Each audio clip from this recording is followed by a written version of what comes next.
When Malcolm Little's mother is pregnant with Malcolm, hooded Ku Klux Klan members break the windows of his family's house in Omaha, Nebraska.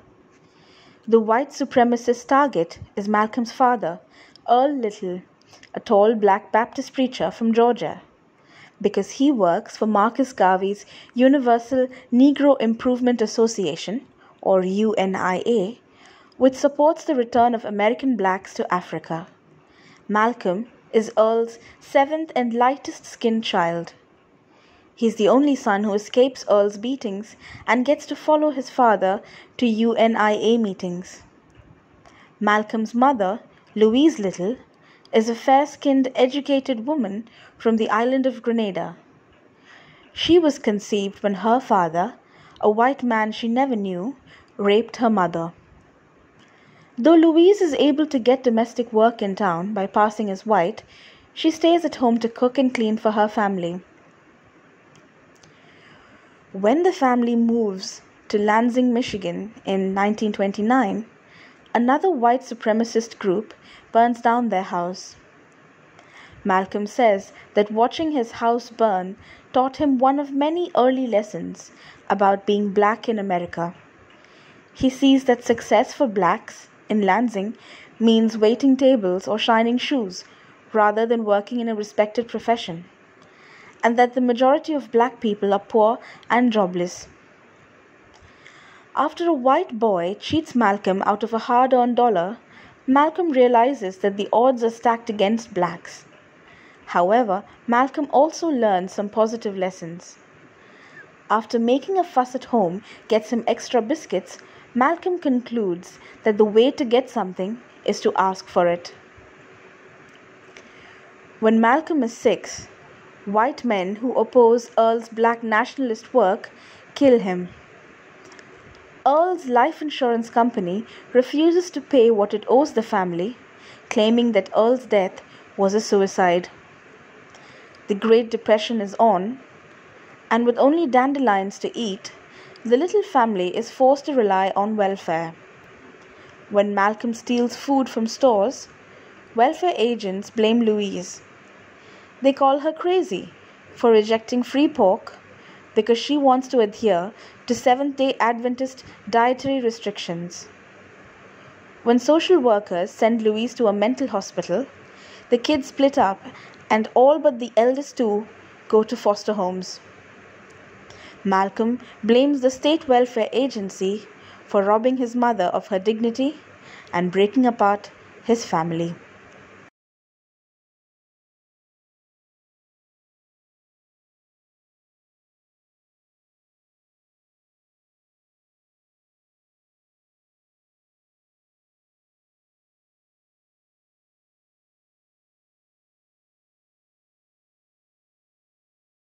Hi everyone, welcome to the discussion on Nightmare by Malcolm X. So before we start discussing Nightmare as such, I would like to hear your thoughts on the whole violent hashtag Black Lives Matter. Yeah. So it's only now that this has emerged as a huge story. This is something that's been happening for a long time. Black Lives Matter as a hashtag has been going on for a long time, and it's only now that it's this one incident which happened to be recorded on camera, and it happened to be a very violent event which was recorded on camera and became viral, and therefore it gave that spark for this kind of a protest. And I think the timing of the fact that it happened at this particular time, it's a culmination of something that's been going on. It's been boiling and simmering, in the cultural consciousness for a long time.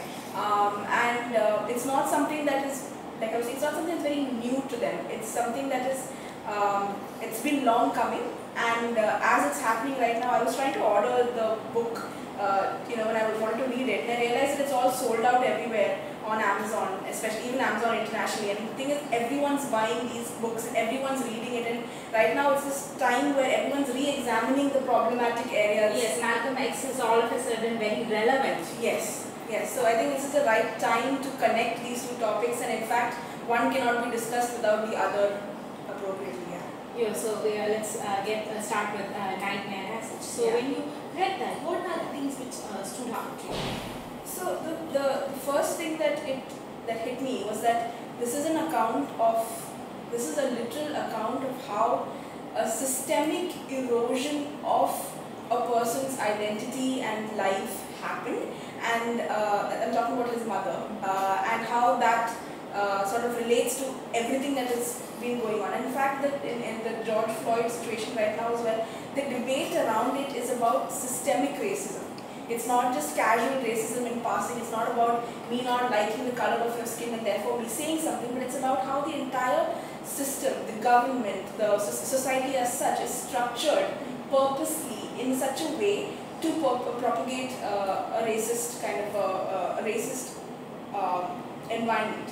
Yeah, it has reached to a point where it's not like you don't see it just like that, but it is in the grassroots level, and Yes. because of which they don't realize that it is part of their lifestyle, culture, everything. Absolutely. I was watching this video online about, I wanted to understand more about the systemic aspect of racism, and eventually everything ties back to the basic building blocks of every society, right? You have housing, in India we say roti, kapda, makan. It's the same thing. The employment, housing, education, mental health, law and order, all of these elements are tied in, to these are the elements that make up a society. Some of the elements that make up a society, but in this case, all of these elements are complicit in propagating the systemic kind of racism that is happening, and the systemic nature of what of the kind of experiences that Malcolm X's family went through is what stood out the most to me. And from that, you can pick out all these elements, and then we can actually understand it in great detail. And I think it's very relevant today because everyone's talking about the systemic aspect of law and order right now. How racism, the systemic racism in law and order.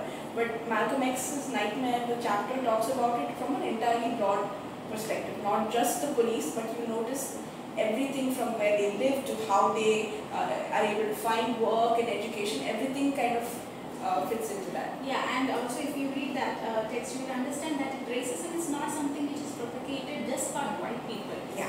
Even the black people, they don't realize that they are. Some people realize that they are propagating, but that the most of them propagate it themselves. Yes. And that's very interesting aspect. Yeah. How it is so ingrained in their minds. Yeah. Within the community itself. In the community there was a section of black Americans in their community who felt that they were good Negroes, I'm quoting, that they were good Negroes because they did not try to step out of their place, and they were like being the good way that they should be, the way that people expected them to be.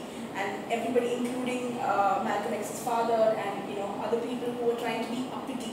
This word uppity, you see this a lot in this context across texts. Like I'll talk about this a little later, but even there's a series from the 90s called The Fresh Prince of Bel-Air that talks a lot also about like the uppity Negro. Yeah, a lot of American shows bring in this aspect. Yeah. So we'll bring that in a little later. And when we look at the George Floyd incident, and also when you look at the death of his father, Malcolm X's father, how he dies, their lives are so much associated with violence. So, what are your thoughts on that? So, the violence that comes in these communities, the violence in these, you see a lot of, in movies and on TV, news, you see a lot of conversation about how the black Americans live in neighborhoods where there is so much violence, right? And therefore they need more policing because the rate of crime is higher in black neighborhoods. I feel all of this ties back to those elements that I was talking about earlier, as housing, which housing, education, employment, all of these things have systemically been structured in such a way that violence is the only option that comes out of that. Because you create a system where black Americans live in neighborhoods that are zoned off. They have these red zones where only black American people live, and those are economically weaker zones, and property value is lower in those zones. so they don't, they find it difficult to live in a good neighborhood, afford good housing, get loans to buy houses, or like get loans to start businesses. Black Americans on average find it harder to get good loans. They end up being prey to these loan shark kind of schemes where they are given loans but at extremely high interest, so they are vulnerable and therefore exploited by the banking process that is supposed to be helping them, which then eventually leads them back into further economic decline. And therefore you have these neighborhoods, and neighborhoods that do not have income coming in, employment is at a low, and what happens is that then the public amenities in those environments, schools, parks, recreation centers, like counseling centers, or like general welfare infrastructures, all of these start to decline, because in white neighborhoods people pay higher property taxes because the property value is higher, which has been determined by the government, that white neighborhoods will have a higher property value.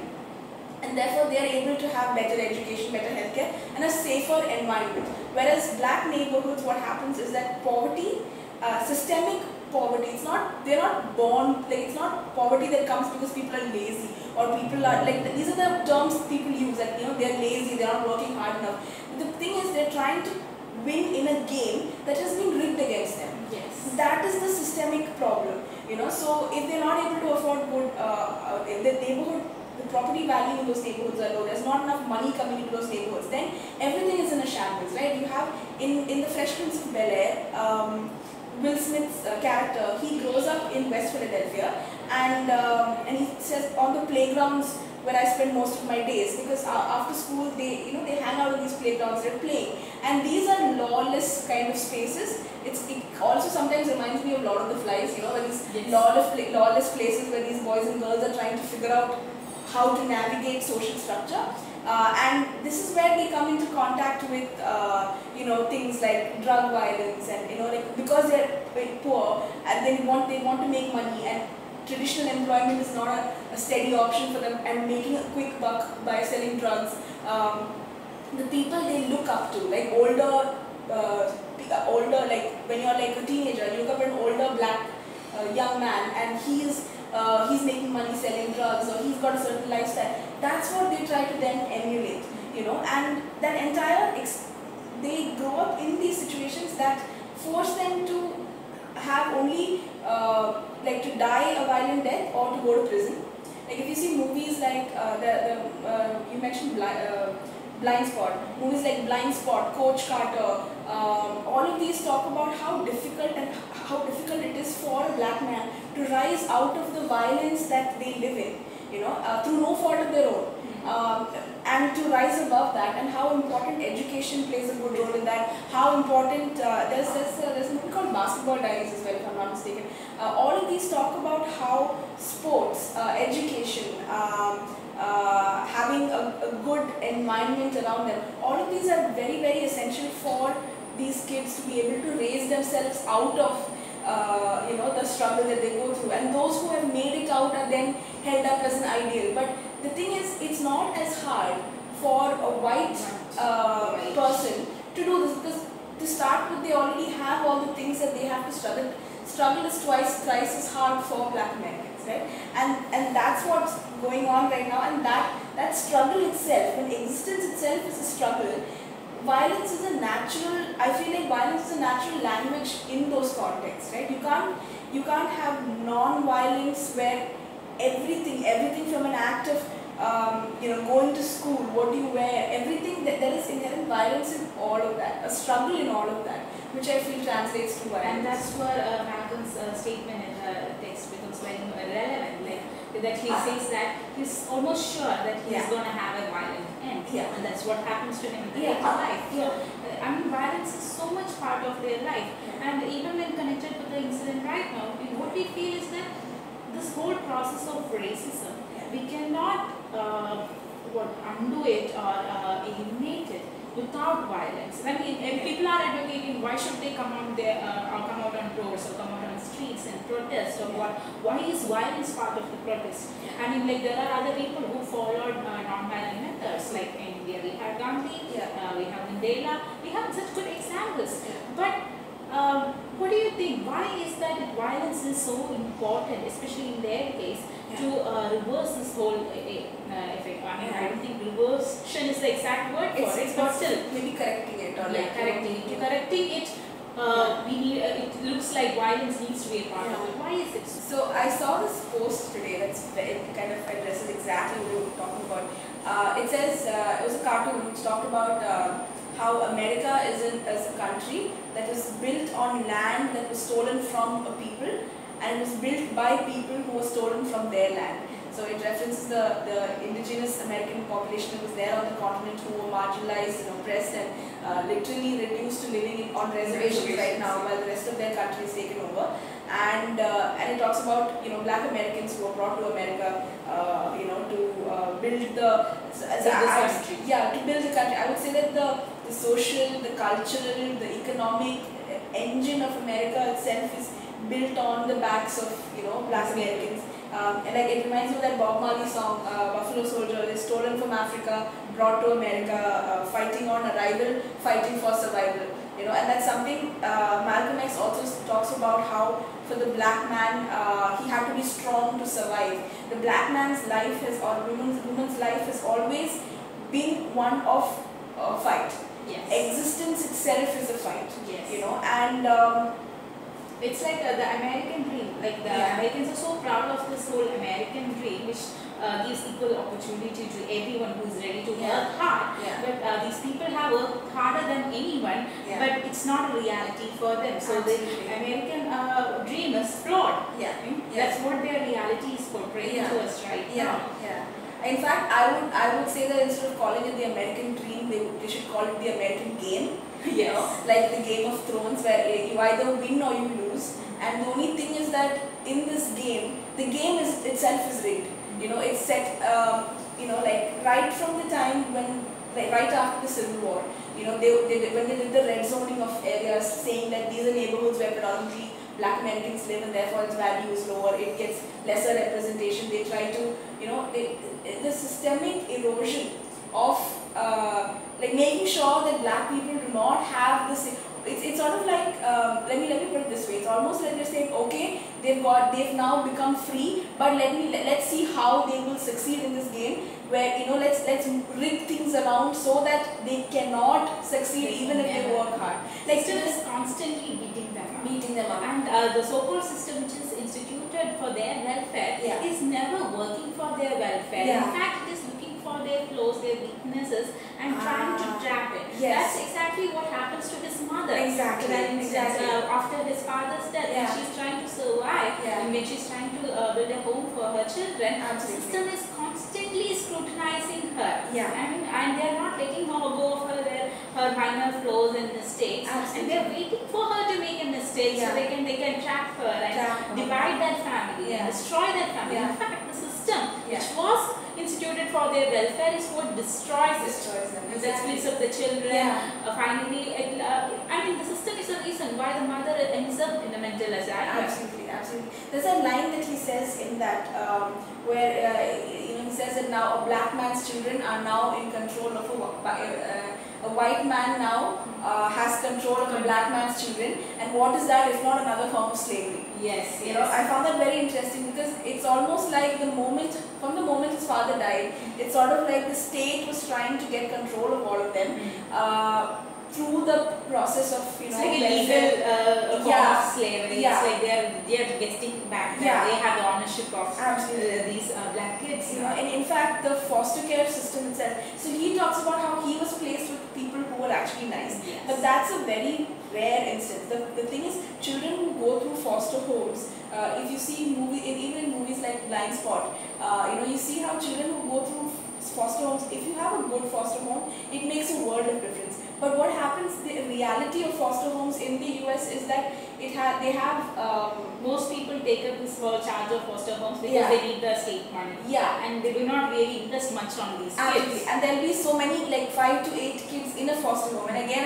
I'll say there's again like a lot of the fly situation where within those 8 kids now they're going to have systemic violence. There's a lot of abuse that happens to young men and young boys and girls by their foster siblings, by their foster parents. There's a lot of like physical abuse, mental abuse, and then again, you know, it's sort of like you don't get opportunity as much unless you know, like Blind Spot I feel is very like this one kid, even the Fresh Prince of Bel-Air. It's a euphemized version. Yeah, it's like what it's happens almost to like a black fantasy. kids. Yeah, it's a Like, fantasy. it's like a fantasy of what it would be like if I had a good foster home. Like in the sense, Will Smith's character and the boy in Blind Side, they both are like individuals, single, you know, boys from distressed backgrounds being picked up and placed in these perfectly idealized environments where they're given everything, you know, and then it's about how they make use of those opportunities and how they, you know, deal with it and all of that. And that's a very ideal situation. That doesn't happen to everybody. It's not like every white home is taking in, you know, kids from the foster system. Yes. You know, and even in the foster system, you have both. You have Black American children, you have the white children, you have all sorts of, because you know the social system caters to everybody. And therefore, again, I feel within foster homes you have these, it's like a microcosm of the violence and the stuff that happens outside anyway, you know. And even they face the marginalization when Yeah. it is a mix of different people from different ethnic origins which Yeah. come over there. We can say that in some cases there is a game where they are marginalized and people are ganging on Yeah. them or being mean about their color. The skin color is a big deal. Yeah. You know, even in Malcolm X Nightmare, in that first chapter, you get to see that the how the variation in your skin tone is Yeah. so significant in Yeah. their lives. Yeah. And some people have advantage over it, some people hate it. In Yeah. fact, his mother, Yeah. she can all pass as a white person, almost pass as a white Yeah. person, Yeah. and she hates herself for it. Yeah. And that there's a story behind it, Yeah. because she's the product of violence, Yeah. a violent rape. Her mother was raped by a white man, and Yeah. she's a product of it. Yeah. So every time her skin color is a reminder of the violence Yeah. to her. Absolutely. And because of it, she is looking for blackness. She wants to embrace the Yeah, she blackness. doesn't go stand out in the sun and get some color. Yes, and he says that his mother hated him even more for the light shade which he had compared Yeah. to the other children, Yeah. and his father liked him or preferred him more Yeah. because of the light shade he has. Yeah. And that is very ironical because his father is someone who advocates Yeah. Pan-Africanism, Yeah. or who talks about going back to Africa and all that. Yeah. At the same time, he prefers- himself, so it is there in So their ingrained. psyche. Yeah, you know. So the thing about his mother, there's that identity, there's an inherent struggle in her own identity as well, right? There's an element of guilt and shame constantly at war with each other. That you know, if you have elements of whiteness in your skin because of, you know, the violence was done to you, then you're ashamed of it. At the same time, you know, there are people who would want to be more white than they are, like, you know, you don't want to be as dark, you want to be a lighter shade, and then there's a guilt that comes from that desire, you know, that I should not feel that way, I should be proud of my inherent blackness, and this dichotomy is constantly at war. And you see in the story, you see between his father and mother as the depiction of these two sides, the guilt and shame aspect of it. You know, but I feel that his father liked his mother for the fact that Yeah. even more he liked her even more for the fact that Yeah. she is white. Yeah. She can be almost considered as a white. As so white, yeah. that is it. Coming back to the topic of this, how there are different elements in the system and how these elements affect Yeah. this black community. Yeah. You mentioned about the real estate being one such Yeah. element. Yeah. So in connection with the nightmare, Yeah. how would you Yeah. bring it together? So in fact, you see, in Nightmare, you see how many times they move neighborhoods. They move from one state to the other. In the same city itself, they move around to so many different neighborhoods. You know, because this thing about Black Americans not being even. So you can't move into a white neighborhood, you will not be welcome there, you will not find employment there. If you move into a black neighborhood, again there is a whole hierarchy of power that works there. Like you have the good Negroes, like in the stories, the good Negroes, and then the people like his father who they don't want him to be rabble rousing and riling them up and things like that. And then the Black Legion that they talk about, where you have black people, doing the same kind of thing, like same kind of oppression, yeah, which the white people doing on yeah, black people, the black themselves are doing on their absolutely. So that comes back to that. That's what reminded me of the whole real estate and how that is such a systemic discrimination, because there is very little chance of them breaking out of that unless you specifically address a way to make neighborhoods, like black neighborhoods, as affluent. I won't use the word affluent, but you give them the same opportunities, the same amenities, the same facilities, and a way to keep it functioning. Which is why a lot of organizations work towards improving black neighborhoods. It always starts with having recreation centers where children can, hang out and engage in activities, learn things instead of being out on the streets. That's what you see in movies like Coach Carter, for example, how sports is something that's very integral to the community because it gives kids a purpose, it gives them a way to get scholarships to go to college, and a chance at better life. A chance at a better life, and then you have recreation centers, for example, are also great ways to introduce children to activities like helping them develop music. And you have, things like hip hop, for example, these are artistic mediums that came from the struggle on the streets, right? Rap poetry, hip hop dance, blues, jazz, the kind of dressing, the kind of clothes that they wear. Everything is a statement. There is a struggle and an inherent violence in everything, which again brings me back to the thing we were saying about how violence is the language, because everything is a struggle. Even with hip hop music, for example, it is a way for them to express their feelings. At the same time, it is something that there was this whole debate, like when Eminem and all these white rappers started, rapping. There was a whole debate at the time about how it's a black thing, and like if a white person does it, you're appropriating culture and things like that. But the interesting thing about rap music is that, or music elements of black American culture, is that it has become an inherent part of what it means to be American. Yes. You look at the NBA, right? You look at the American basketball, you look at American football, you look at the American music scene right now. If you ask any person like these days to like name 5 American musicians you like, all your top pop, rap, hip hop musicians are all same. This is a case when it comes to sports. All your top players. All your top players. All those who are getting drafted very easily. Yes. You ask any kid, even in India, you ask any kid, if you ask a kid from my generation, who was your favorite basketball player, it starts with Michael Jordan. Yes. It's every Michael Jordan, Shaquille O'Neal. When I was in college, we used to follow these players. There's this guy, Derrick Rose, there's Stephen Curry. All of these people are, shades of, they come in shades of darker skin, and they're all black Americans.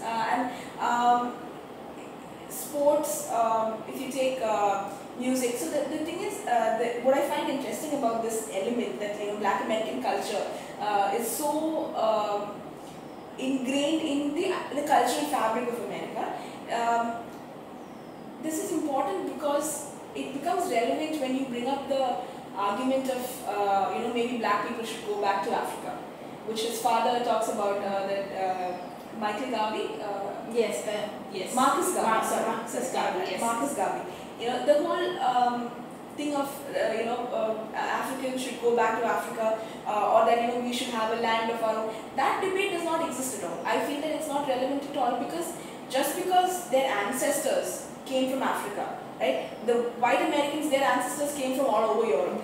Right? So if no one can go back to where they came from, because every video that you see about this kind of race-related violence, there's always this line of go back to where you came from. They can't go back to where they came from because this generation of people, they belong to this space. And this whole going back to Africa, that's again, I feel it's like this imaginary homeland. Absolutely. And you go back over there, these people go back over there, they're not going to belong there. Yeah. They will not be able to relate to anything over Absolutely. there. And so I think we should stop this a concept of imaginary homelands and going back there will make things better for you. And these people belong there. They were born in that soil, they were brought up in that soil, whatever is part of them is what they get from that soil. So, I mean, that is where they belong, and they should be given a space over there, an equal space, not just some corner. It's not a corner that they want. They should have an equal access to all the spaces and all the opportunities as promised by the American people. In fact, what I feel is that this whole Malcolm X or any black boys or any black girls, individual's life would be entirely different if the system takes a different approach to their lives. Coming back to Nightmare, if the system had done things differently when his father passed away, because that's when the system comes into play. His mom could find employment. That's it. That it would have made a whole world of difference. So it's not a big thing that America or anyone needs to do against such kind of marginalization. It is in fact a very small step. But that small step need to be taken. That's what we need to understand. It's not, we are not asking for the mountains to be moved. It's just acceptance. It's a small thing, but it makes a big difference.